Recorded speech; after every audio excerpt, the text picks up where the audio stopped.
नमस्कार मित्रांनो, MJ न्यूजमध्ये तुम्हा सर्वांचं स्वागत. मी आहे डॉक्टर मुकेश जैन आणि तुम्ही पाहत आहात आरोग्याचा राजमार्ग, तुमच्या आरोग्याला योग्य दिशा देणारी एक उत्कृष्ट आरोग्य मालिका. मित्रांनो, 8 तारखेला जागतिक महिला दिन आहे, म्हणून आपला हा आजचा विशेष कार्यक्रम आपण सर्व महिलांना समर्पित करत आहोत. जर एक महिला निरोगी असेल तर अख्खं कुटुंब निरोगी राहतं. आपल्या आजच्या ज्या पाहुण्या आहेत त्या पण एक महिला आहेत आणि त्यांचं नाव आहे डॉक्टर रश्मी शहा. रश्मी मॅडम एक सुप्रसिद्ध हॉर्मोनल एक्सपर्ट आणि न्यूट्रिशनमध्ये त्यांनी बरंच काही काम केलेलं आहे. रश्मी मॅडमसोबत या विषयावर चर्चा करण्याआधी तुम्हा सर्वांना एक नम्र विनंती, जर आपल्या चॅनलला तुम्ही सबस्क्राईब केलं नसेल तर कृपा करून सबस्क्राईब करा. आणि हो, सर्व महिलांना एक कळकळीची विनंती, तुम्ही हा एपिसोड आणि आपले पुढचे 2 भाग आवर्जून बघा. आणि सर्व पुरुषांना एक नम्र विनंती, जर तुमच्या हृदयात कुठल्याही महिलाबद्दल काही आदर, प्रेम आणि काळजी असेल तर हा एपिसोड तुम्ही सुद्धा नक्की बघा किंवा कुठल्याही महिलेला फॉरवर्ड नक्की करा. चला तर मग सुरू करूया आपला आजचा एपिसोड डॉक्टर रश्मी शहांसोबत आणि जाऊया आरोग्याच्या राजमार्गावर. MJ news sponsored by doctor Hasmukh Gujar's heart beat care centre, दिल से दिल तक.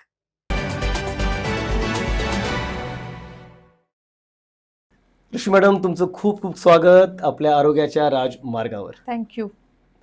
तुम्ही हॉर्मोनल हेल्थ एक्सपर्ट आहात, म्हणून माझा पहिला प्रश्न त्याच दिशेने असणार आहे की हॉर्मोनल इम्बॅलन्स म्हणजे नेमकं काय, आणि जर एका महिलेला समजून घ्यायचं असेल की त्याच्यामध्ये हॉर्मोनल इम्बॅलन्स आहे तर त्याची लक्षणं कुठली? हॉर्मोन्स म्हणजे आपल्या शरीरात असलेली, मराठीत ज्याला संप्रेरके असं म्हणतो. बरं. They are messengers. म्हणजे जसं आपण एखादं ॲप वापरतो किंवा आपण व्हॉट्सअप वापरतो, एका व्यक्तीला दुसऱ्या व्यक्तीला मेसेज द्यायचा असेल, आपण तो मेसेज सेंड करतो, त्याला पाठवतो. तर असंच हॉर्मोन्स असतं जे आपल्या मेंदूपासून आपल्या संपूर्ण शरीरामध्ये ते मेसेजेस पाठवायचं काम करतं. तर हॉर्मोन्स, प्रत्येकाला हॉर्मोन्स असतात आणि हॉर्मोन्स असतात म्हणजे त्याचं इम्बॅलन्स तर असतंच असतं. आणि हॉर्मोनल इम्बॅलन्सेस आहेत म्हणजे हे कसं ओळखायचं? सर्वात पहिलं म्हणजे जर तुम्हाला पाळी येत असेल तर ती अनियमित होणे, हेवी ब्लीडिंग होणे किंवा पाळीच्या वेळेला खूप जास्त त्रास होणे, हे महत्त्वाचं. त्याच्यानंतर सततचा थकवा, म्हणजे कितीही चांगलं खाल्लं किंवा न्यूट्रिशन चांगलं असेल तरी पण सततचा थकवा येणे, चिडचिड होणे, मूड स्विंग्स होणे, रात्रीची झोप डिस्टर्ब होणे आणि सर्वात जास्त महिलांना ट्रबल करणारं किंवा त्रास देणारं म्हणजे अनएक्सप्लेन्ड वेट गेन, अचानक वजन वाढणे, पोटाच्या अराउंड किंवा हिप्सच्या अराउंड चरबी वाढणे, हे सगळे हॉर्मोनल इम्बॅलन्सेसची मुख्य लक्षणं आहेत. ओके. बऱ्याच वेळा ह्या इम्बॅलन्ससाठी 2-3 टर्म्स वापरले जातात. PCOD म्हणा, PCOS म्हणा, तर ह्या नक्की संज्ञा आहेत काय? म्हणजे कशाला काय म्हणावं आपण? PCOD आणि PCOS काही जण म्हणतात इट्स अ सेम आणि काही तज्ज्ञांचं म्हणणं आहे इट्स अ डिफरंट. PCOD म्हणजे पॉलिसिस्टिक ओव्हेरियन डिसीज किंवा डिसऑर्डर आणि PCOS म्हणजे पॉलिसिस्टिक ओव्हेरियन सिंड्रोम. बरं. इन्सुलिन रेझिस्टन्स दोन्हीमध्ये असतो. पॉलिसिस्टिक म्हणजे तुमच्या ओव्हरीमध्ये छोट्या छोट्या गाठी होणं, याला म्हणतात सिस्ट. पॉली म्हणजे जास्त, एकापेक्षा जास्त. तर ह्या गाठी होतात. ह्याची कारणं बऱ्याचदा तुमची लाईफस्टाईल, डाएट किंवा झोपेची अनियमितता, या सगळ्या गोष्टींच्यामुळे तुम्हाला PCOD हे होऊ शकतं. PCOS is again something similar. पण PCOS मध्ये इन्फर्टिलिटी इश्यूज जास्त असतात, फॅट डिपॉझिशन जास्त असतं आणि इन्सुलिन रेझिस्टन्स सर्वात जास्त असतो. म्हणून म्हटलं तर हे दोन्ही सिमिलर आहे, खूप जवळजवळचं, आणि म्हटलं तर थोडंसं डिफरंट पण आहे. तुम्ही सांगितल्याप्रमाणे की लाईफस्टाईल चेंजेस किंवा डायटरी चेंजेसमुळे हा बऱ्याच वेळा हा प्रॉब्लेम यायला लागतो. अशी आणखीन कुठली घटकं आहेत ज्यांच्यामुळे हा त्रास होतो? म्हणजे स्ट्रेस म्हणा किंवा लॅक ऑफ स्लीप म्हणा, कुठली कारणं असू शकतात? सर्वात महत्त्वाचं कारण म्हणजे इन्क्रीज शुगर इंटेक, साखरेचं प्रमाण. म्हणजे फक्त आपण चहात साखर घेतो तेवढीच नाही, मिठाई, केक्स, पेस्ट्रीज किंवा मैद्याचे पदार्थ जास्त खाणे, ह्याच्यामुळे इन्सुलिन रेझिस्टन्स जास्त होतो. म्हणजे इन्सुलिन काम करणं बंद होतं. इन्सुलिन फॅट बर्निंग हॉर्मोन आहे, तर ते काम करणं बंद झालं तर फॅट डिपॉझिशन जास्ती होतं, मग वेट गेन होतं, त्याच्यामुळे थकवा येतो, त्याच्यामुळे अजून हॉर्मोनल इम्बॅलन्सेस होतात, झोप डिस्टर्ब होणे, स्ट्रेस येणे, एक्सरसाइज न करणे, सतत बसून बसून काम करणे, स्क्रीनच्या समोर जास्त वेळ राहणे आणि स्वतःच्या आरोग्याची काळजी न घेणे, जे अनहेल्दी आहे ते खाणे आणि एक्सरसाइज न करता कमीत कमी मूव्हमेंट करणे, ही 2 मुख्य कारणं आहेत ओडी आणि PCOSची. मग जर कुठली महिला तुमच्याकडे आलेली आहे, त्याला PCOD का PCOS आहे, मग त्याचं निदान करून तिला तुम्ही काय-काय उपचार सांगता? म्हणजे कसं हे करायचं? ट्रीटमेंट वाईज काय करायचं? आता माझ्याकडे सध्या PCOS आणि PCODमध्ये येणाऱ्या मुली जास्त आहेत. म्हणजे अगदी 14 वर्षापासून ते 25-26 वर्षापर्यंत. जर फक्त पिरियड्स इर्रेग्युलर झालेले असतील, तर हे बऱ्याचदा लाईफस्टाईल चेंजेसनी करेक्ट करता येतं. लाईफस्टाईल चेंजेस म्हणजे काय? सर्वात पहिलं म्हणजे तुमचं न्यूट्रिशन करेक्ट करणे. भरपूर पाणी पिणे, साखरेचं प्रमाण आटोक्यात ठेवणे. म्हणजे नॅचरल शुगर घेऊ शकतो. जसं तुम्ही फळांमधली किंवा कॉम्प्लेक्स कार्बोहायड्रेट्समधून येणारी शुगर, ही शुगर तुमच्या शरीरात गेल्याने अपाय होत नाही. पण वरून घेतलेली शुगर चहामध्ये, कॉफीमध्ये, मिल्कशेकमध्ये ही अति प्रमाणात जाणे, केक, पेस्ट्रीज, आईस्क्रीम, डेझर्ट्स, मिठाई हे सगळं अतिसेवन असं ते सगळं बंद करणे आणि प्रोटीन इंटेक वाढवणे. प्रोटीन वाढवलं की तुम्हाला मसल मास वाढतं, मेटाबॉलिझम वाढतं, फॅट बर्न व्हायला लागतं आणि या सगळ्यांच्या बरोबर एक न्यूट्रिशियस डाएट बनवून देणं. त्याच्याच बरोबर सर्वात महत्त्वाच्या 2 गोष्टी म्हणजे भरपूर पाणी पिणे आणि दुसरं म्हणजे कंप्लीट 7 अवर्स साउंड स्लीप. मी फक्त डाएटरी चेंजेस अगदी मिनिमल करून रोजची 45 मिनिटांची शक्य असेल ती एक्सरसाइज आणि दिवसातलं 3-3.5 लिटर पाणी आणि 7 तास झोप या 4 गोष्टी जरी केल्या तरी 6 महिन्यात तुमचे पिरियड्स डेफिनेटली रेग्युलर होतात आणि PCOD, PCOS हे रिव्हर्सिबल आहे. It's not life threatening but it's reversible जर तुम्ही ते वेळीच त्याच्यावर उपचार केले तर. बऱ्याच वेळा वर्किंग वुमन असतात, त्यांना कामाच्या निमित्ताने काही गोष्टी फॉलो करता येत नाहीत. तुमची एक्सरसाइज म्हणा, बाकी गोष्टी आणि बऱ्याच वेळेला हाऊसवाईफ असतात, त्यांना घरची कामं इतकी असतात, की त्यांना फॉलो करता येत नाही. तर थोडक्यात एका महिलेची दिनचर्या कशी असावी? म्हणजे तिला न्यूट्रिशन पण मिळावं, तिने एक्सरसाइज पण फॉलो करावे आणि बाकी त्रास तिला होऊ नये.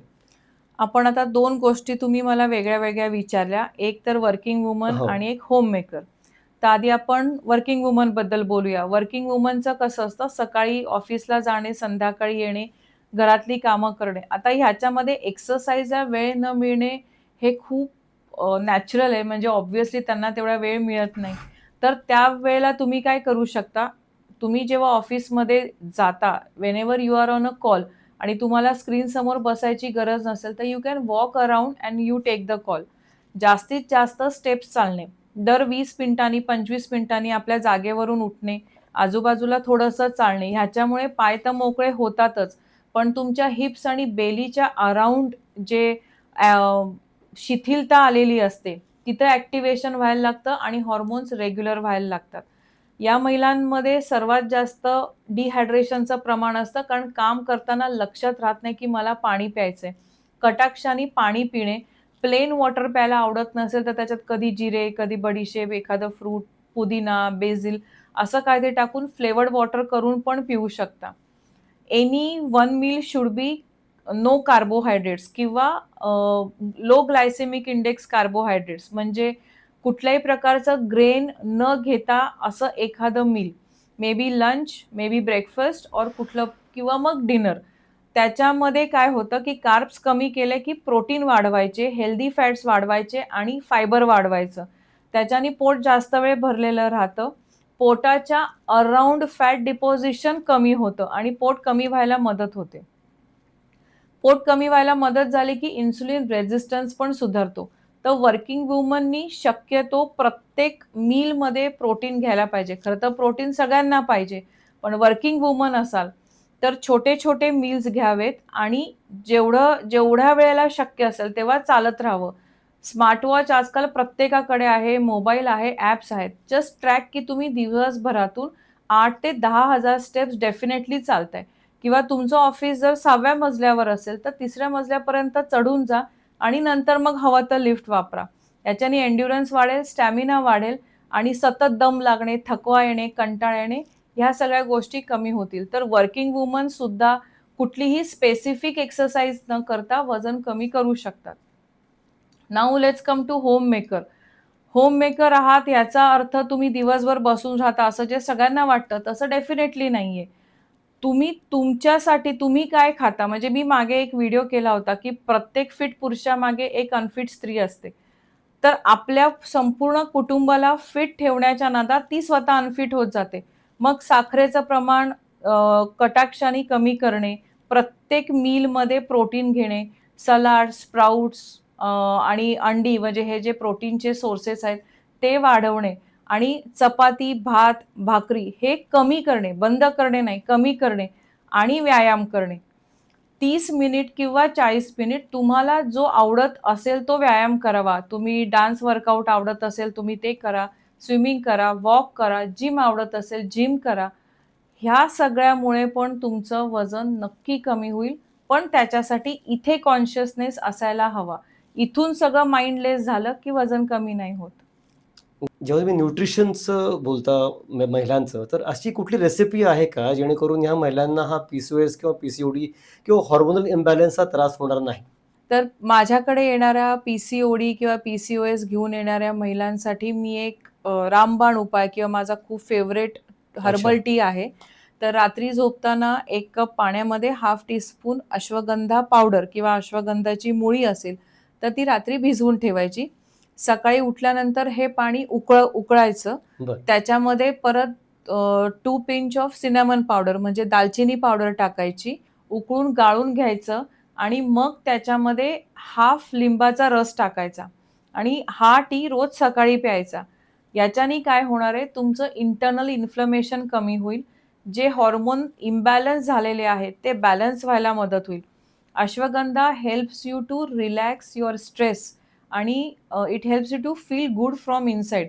स्ट्रेंग्थ वाढते, इम्युनिटी वाढते आणि तुमचे दिवसभराचे जे क्रेव्हिंग्ज आहेत, ते कमी व्हायला मदत होईल. दालचिनीमुळे तुमचं शुगर कंट्रोलमध्ये म्हणजे तुम्ही काही खाल्ल्यानंतर जे शुगर स्पाइक होतं, ते कंट्रोल व्हायला मदत होईल. तर हा टी 6 महिने घेतलात तर तुम्हाला पी-सी-ओ-डी, पी-सी-ओ-एसच्या सिम्प्टम्समध्ये खूप जास्त फरक पडेल. Great madam. खूप छान माहिती आज तुमच्याकडून आम्हाला मिळाली आहे. की पी-सी-ओ-डी असेल किंवा पी-सी-ओएस असेल तर प्रत्येक महिलांनी काय केलं पाहिजे, काय करू नये, तुमचं स्ट्रेस कसं कमी करावं, तुम्ही आहारात काय घेतलं पाहिजे, वर्किंग वुमन असाल किंवा होममेकर असाल, त्या दृष्टीने सुद्धा मॅडमनी बरेच काही तुम्हाला रेसिपी सांगितलेल्या आहेत. आय होप की तुम्हाला या सगळ्या गोष्टी कळल्या असणार आहेत आणि तुम्ही तुमच्या आरोग्याची काळजी ही नीट घेणार आहात. तुमचे काही कमेंट्समध्ये काही प्रश्न असतील तर आम्हाला नक्की विचारा. मॅडम नक्की त्या प्रश्नाचं उत्तर द्यायचे प्रयत्न करतील. पुन्हा भेटूया पुढच्या एपिसोडमध्ये. तोपर्यंत बघत राहा आमचा आरोग्याचा राजमार्ग. नमस्कार. Thank you madam so much. Thank you.